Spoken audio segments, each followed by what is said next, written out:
Hello, amazing world of YouTube. Ace Reddit here for another video, and today we are going to be going over some Nosleep. Now, this subreddit is actually a pretty good subreddit. I've read a few of the stories on here, I've watched a few videos online, and it's really, well, for lack of better words, it applies to my dark sense of humor and the fact that I love the horror genre to begin with.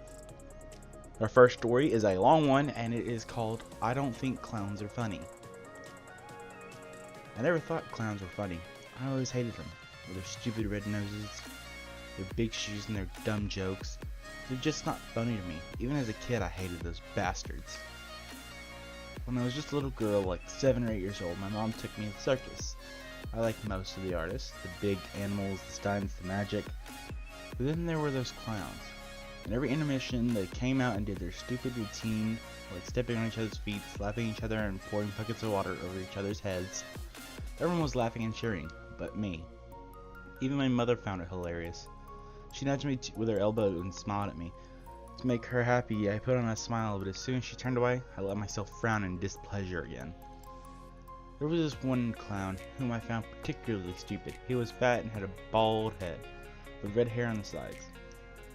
His face was covered in white makeup. He was wearing a typical red nose, colorful jumpsuit, and his big stupid shoes. At one time, he was having some kind of solo moment where he would juggle some balls while singing Oso Mio. Partly completely out of tune. When he finished, he bowed and all the other children clapped and laughed. He smiled proudly as his eyes wandered through the cheering crowd. Then he saw me. I noticed his gaze, so I frowned even more. I wanted to know that I didn't find him the least bit funny. His smile slowly vanished and it gave way an expression of disappointment, which then turned to something else. Something serious. Something scary. I started feeling uncomfortable and looked away. Then the curtain fell. Nobody noticed this moment between us. Everybody was having fun. When all was over, my mother drove us home. Now, wasn't that something? She rhetorically asked with a huge smile. Yes, that was really something, I answered.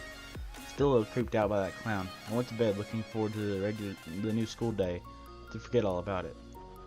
Next day came, minding my own business and thinking to my childish thoughts. I made my way to the bus stop. It was a beautiful fall morning, and the sun was shining in red. Yellow and brown leaves were dancing elegantly in the wind. I arrived a bit early at the bus station. I waited there for a little while, contemplating my homework and if Jenny would invite me to her birthday party this year. When suddenly my eyes caught something colorful. It was the clown from the circus. He was standing across the street in full costume, and he was looking at me. A sudden chill ran down my spine. He didn't move. His eyes were wide open and his lipstick-covered mouth was stretched into a devilish grin that showed almost all of his crooked teeth. He just stood there staring at me. What the hell is this problem? After a while, he slowly lifted his arm, waved at me with just his fingers while piercing me with his mad gaze. I was so scared. Thank God at this moment the bus arrived. I quickly got in and sat down. A few rows from Katie and Sarah turned around. Oh, hi Casey! Why don't you come sit with us? But I didn't listen.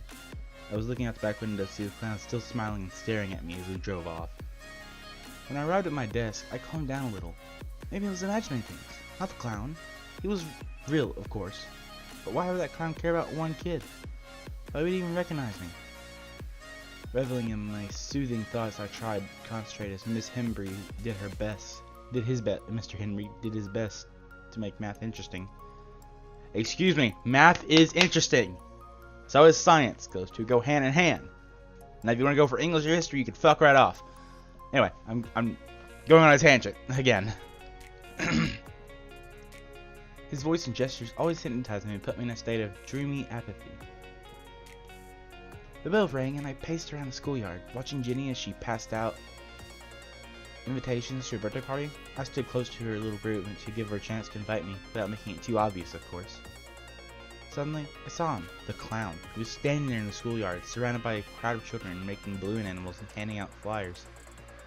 The children were smiling and laughing with glee, and also the teachers watched the scene with an expression of joy. Just as Jenny was about to turn towards me, she noticed him. Hey guys, look, a clown. Let's check it out. With that, the clique ran off, leaving me behind. He made balloon giraffes, balloon poodles, and a balloon fish, and so on. I didn't like clowns, but I sure like balloon animals.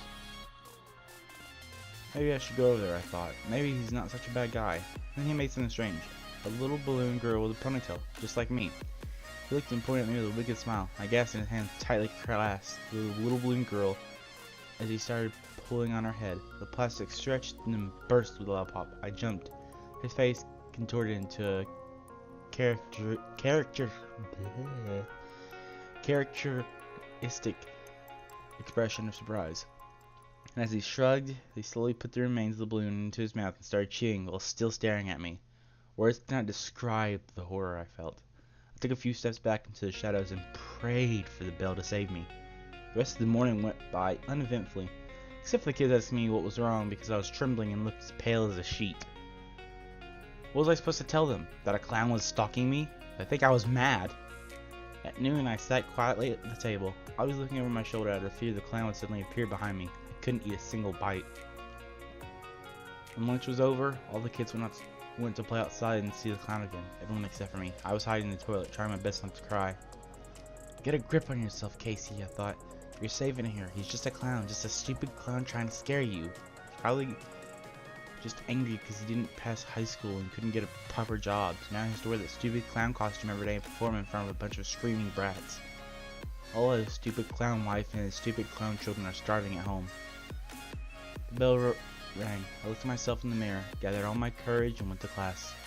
History was next, so I opened my desk and get my history book.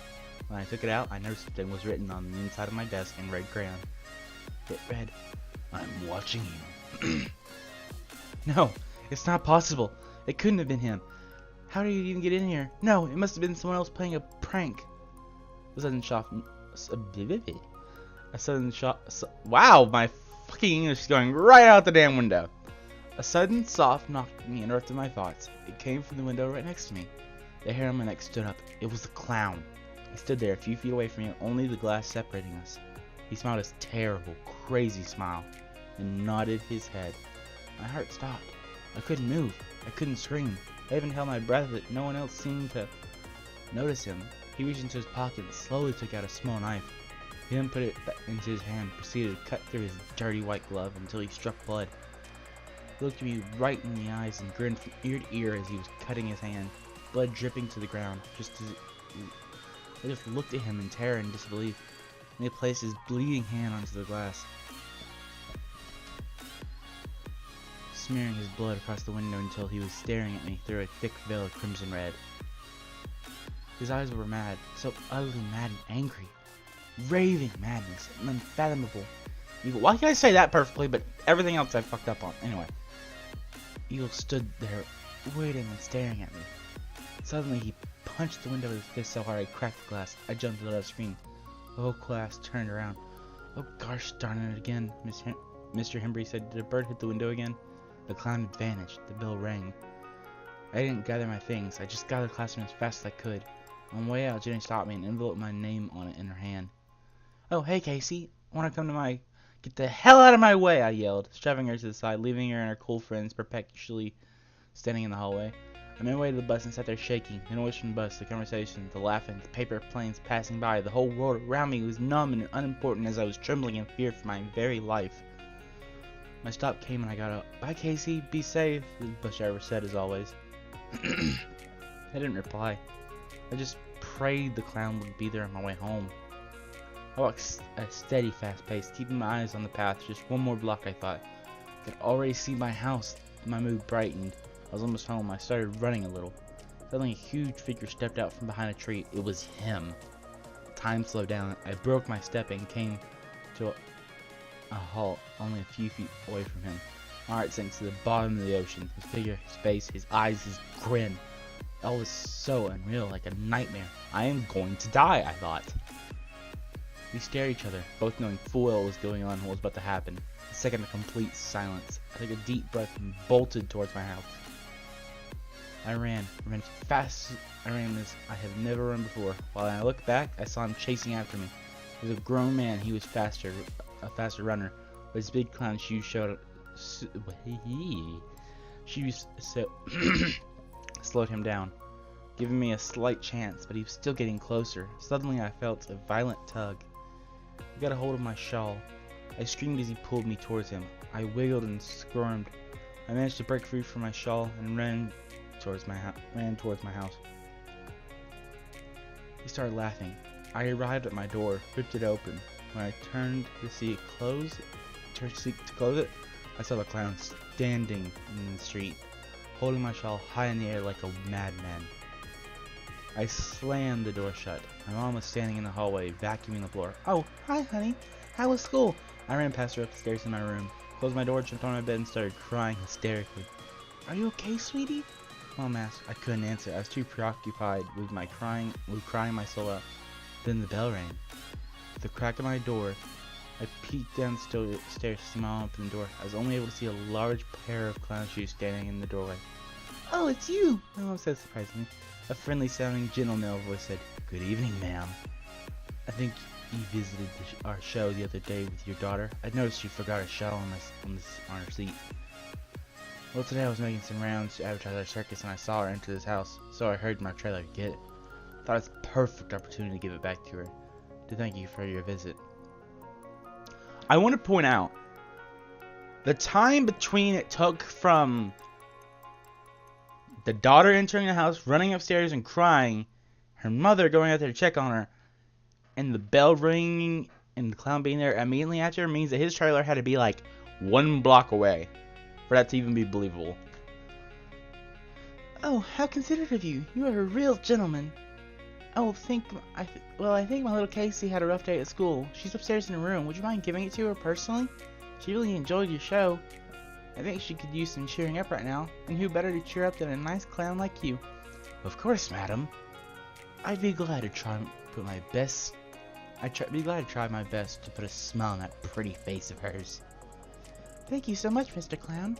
Room is right upstairs." Oh, smile. Switching the vacuum cleaner back on and putting on her headphones, blasting Barry Manilow at full volume. "Mom, you stupid bitch!" I tried to barricade the door with my little pink kid chair, but there was no time. Within a second, the clown kicked open my door. I almost pissed myself. I fell to the floor and crawled backwards onto my bed. He was standing in my doorway like a huge, colorful shadow with a knife in his hand. Murder in his eyes. I could see a grin that could burn a crucifix. I screamed and cried. I didn't want to die. "What do you want from me?" I yelled. The clown fidgeted with his knife while slowly walking towards me. Spoke. "I will kill you, little girl." His voice was raspy, comical, deep, and full of burning hatred. It sounded nothing at all like before. With every step towards me, he continued, "I will gouge your eyes out. I will skin you alive. I will disembowel you. I will cut out your heart and eat it. I will paint your little rooms red with your blood. Prepare to die, little girl. Prepare to die!" "No, please, no!" I screamed. "Please don't kill me, please! Why? Why are you doing this?" "Because you didn't laugh." I was crying and screaming. I didn't want to die. I didn't deserve this. I was still so young. Now, just because I didn't laugh, this psychopath stupid show? In my deepest despair, something clicked, and suddenly I knew what I had to do. I tried to get control over my fear with all my might and focus my screams on something that was supposed to resemble laughter. The clown stopped in his tracks. He looked bewildered. I noted this. He continued to try and laugh harder. Cloud's anger got weaker. He slowly started to smile. It wasn't a crazy, evil smile like before. It was a genuine, human, happy smile. I did my best to gulp down my sobs and force my face into a deformed expression of happiness, which all I wanted to do was scream in terror, but it worked. I laughed as hard as I could. The clown's body untightened. He started laughing as well. The scene was truly absurd one to behold. That little girl and a psychotic killer clown that just a second ago was going to dissect her, both laughing like crazy. He put his knife away and started dancing and doing poses. He purposely tripped over his own shoes, honked his red nose, and made animal noises. He was performing for me. Did this sucker really think I was laughing because he was funny? It didn't matter. I was alive, so I laughed. No one came into the room and watched how this devilish madman put on a show for a little princess, just as I put on a show for him by laughing like it was the funniest thing ever. She probably mistook my tears for terror for tears of joy. The whole scene put a warm, approving smile on her face. Finally, the clown took out a red balloon, stood up and made a little balloon girl, just like he had done before, and placed it in my hand, along with my shawl. He then bowed over me, sending another rush of fear through my body as he picked me up from the bed and gave me a big hug. Over his shoulder, I saw my mom smiling. The clown viciously whispered, "I'll be seeing you, little girl." After my mom thanked him, he finally left. Now, wasn't that something? I asked. Yes, that was really something, I replied, was closing eyes, breathing heavily as I thanked the Lord I was still alive. I still don't think clowns are funny. Actually, I'm terrified of them. However, to this day, when I see a clown somewhere, I laugh as hard and as loud as I can. I was like, it's the funniest thing ever. I do the same thing for mimes and stand-up comedians, just to be safe. My friends think I'm crazy, but they don't know. And to you, dear reader, I say, if you ever see a clown somewhere, laugh. Laugh as hard and loud as you can. Hold your bellies, let your eyes water up, laugh until your face hurts, laugh until you can't breathe anymore. Laugh like it's the funniest thing you've ever seen. Your life may depend on it. Scaredy cat. Jesus, that was long. That actually took 16 fucking minutes. Oh wow. I'm not even going to include like a whole lot of little back chatter for me in this story. On to the next one. This one isn't as big, but it's a decent size. It's what I would qualify as a medium. My perfect little boy. 10 years ago, when I was a newly minted detective inspector, I was given an unusual case. Officer had been called to a home disturbance only to find a mother trying to carve her 4-year-old son like a Christmas ham. Officers managed to subdue her, and the woman was placed in police custody. It was my job to figure out what happened.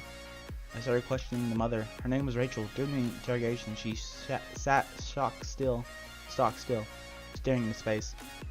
Dark circles under her eyes, trembling. Despite my best efforts to coax her to talk, all she did was repeat, "My perfect little boy," over and over. I went to Rachel's flat to see if I could find any clues. That's when I discovered her computer. Turned out Rachel had been a blogger, and a reasonably popular one too. Hoping I might offer a window into her broken mind, I went through each post. What I found shook me to my core. I won't show every post, but I'll share enough to give you an idea of what happened, minus the extraneous ramblings, of course. Wednesday, July 5th. Title. So I started a blog. I've been struggling a lot recently, so my sister suggested I write a blog, so here I am. Let's get something out of the way. I'm a single parent. I live in a tiny flat with my 3-year-old boy, Joshua. He's an angel. He's always been easy to take care of. He cried very little as a baby, and didn't even need to do much to get. I didn't even need to get much to do much to get him to go to sleep through the night. I often think he did it himself. I've always been proud of my genius little boy. The problem is I work from home. Being a single parent, I can't afford childcare. So when I found a job writing product content. Basically, company giving me details of their product. I write text that goes in the pamphlets of their website, as well as product descriptions, etc. This is as dull as it sounds, but it pays the bills. As you can imagine, I'm often glued to my computer. I feel so guilty when Joshua asks me to play. I have to tell him Mommy's working just a little longer. I took this job so I could be with him, but he's left to entertain himself almost every day. Am I a bad mother? Date, Friday, July 21st. Title, thanks for the support. I just want to thank everyone for the supportive comments. Sorry I haven't responded to everyone individually. I'll try and answer as many questions as I can here. Lots of you have been asking about Joshua's father. Well, when I waved the positive pregnancy test at my husband, instead of being happy, he looked shocked and then angry. He accused me of cheating. Turns out hubby dearest had gotten a vasectomy in secret. Can you believe it? Like all couples, we discussed our views on having kids. He said he wanted them. That turns out to be a lie. He knew I really wanted them and said he did too, so I would marry him. For the record, I do not have an affair. I love my husband more than anything. Through my research, sometimes vasectomies don't stick. Not that he cared. Came back as things moved out, leaving me alone and pregnant. After months of fighting, I decided Joshua, I didn't need him in our lives, so I signed the divorce papers. I haven't heard from him since. Good riddance. When Joshua started asking about his father, I lied and said he died before he was born. It didn't seem all that far from the truth. When he was old enough, I'd tell him, but for now, the last thing I want is for him to know his own father didn't want him.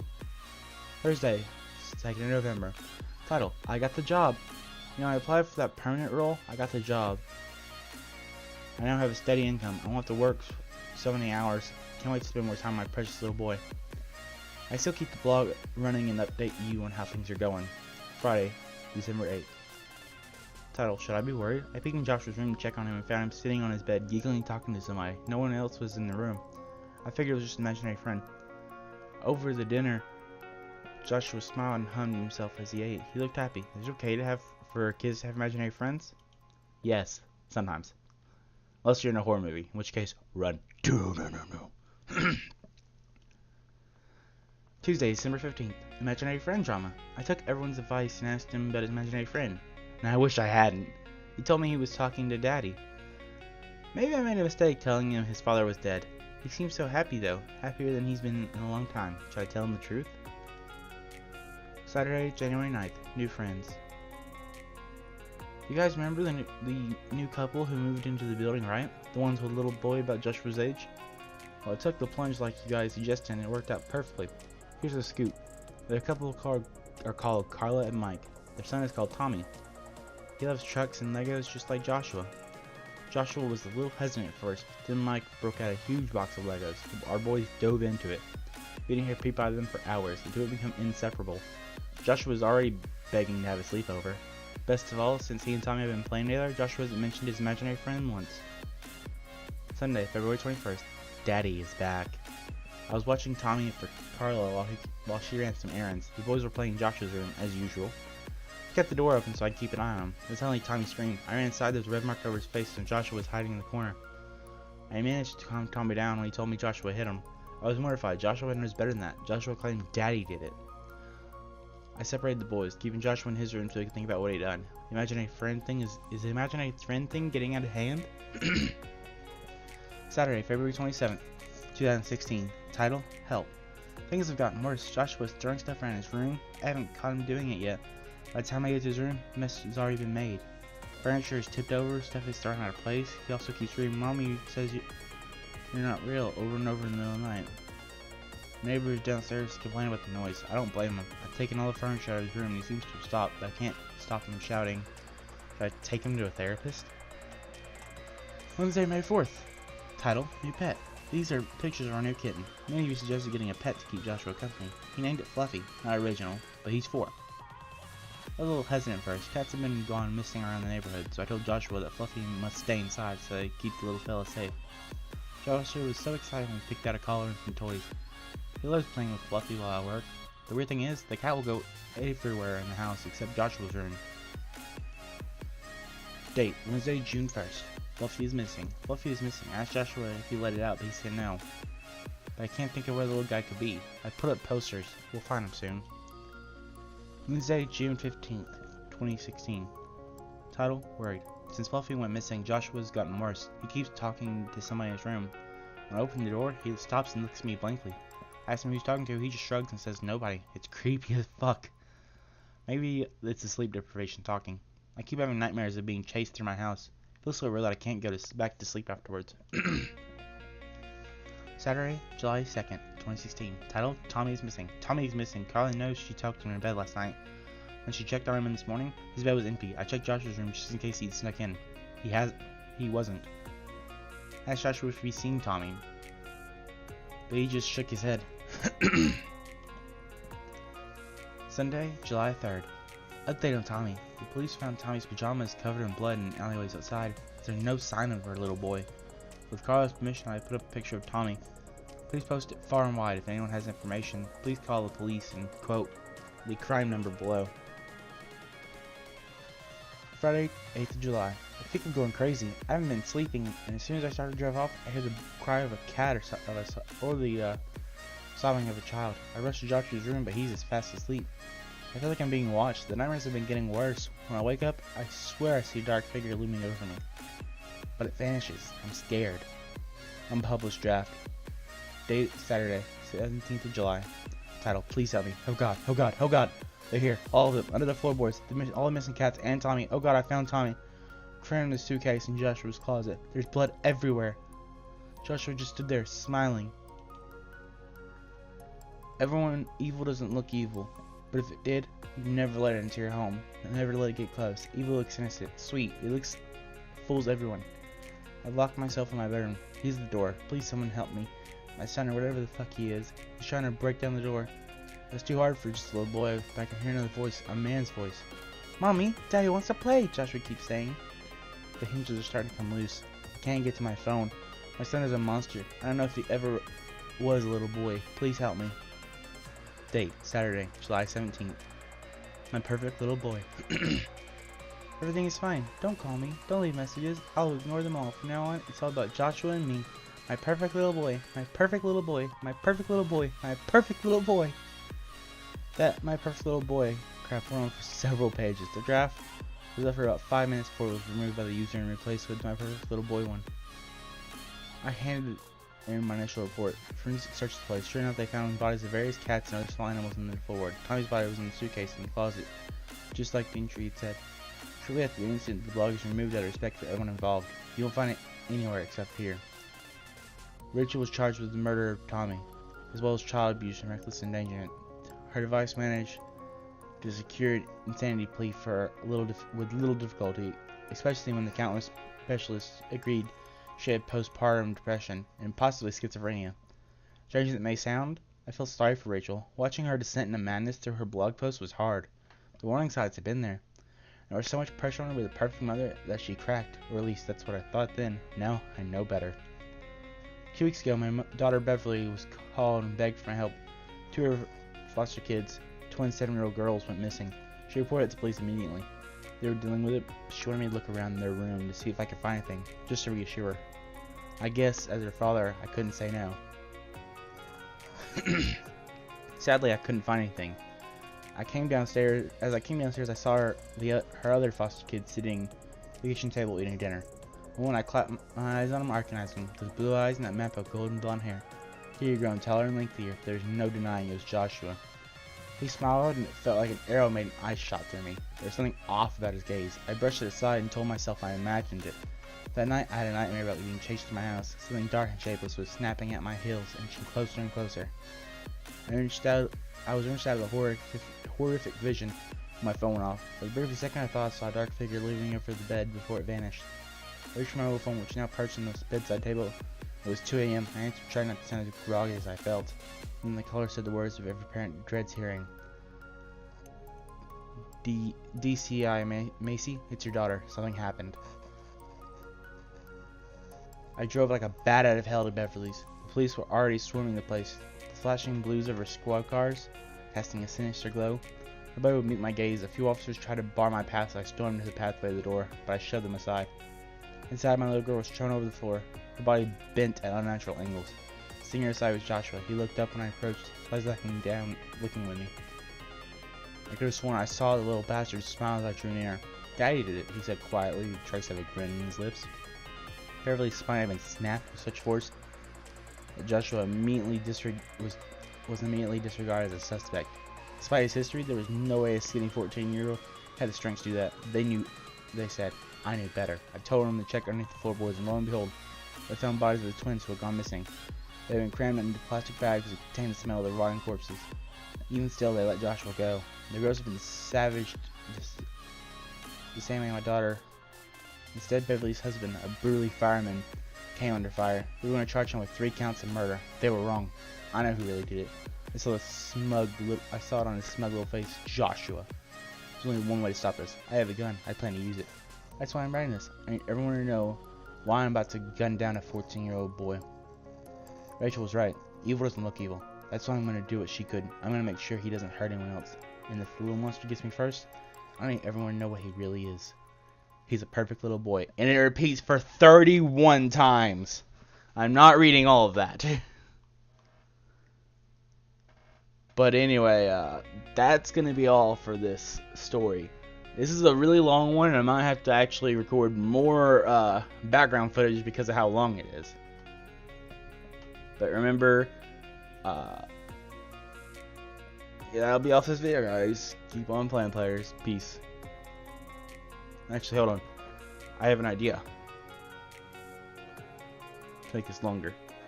I'm going to end the recording real quick. Remember to pimp that like button and subscribe to me. Hit the bell icon to be notified for other future uploads. And keep on playing, players. Peace. Goodbye.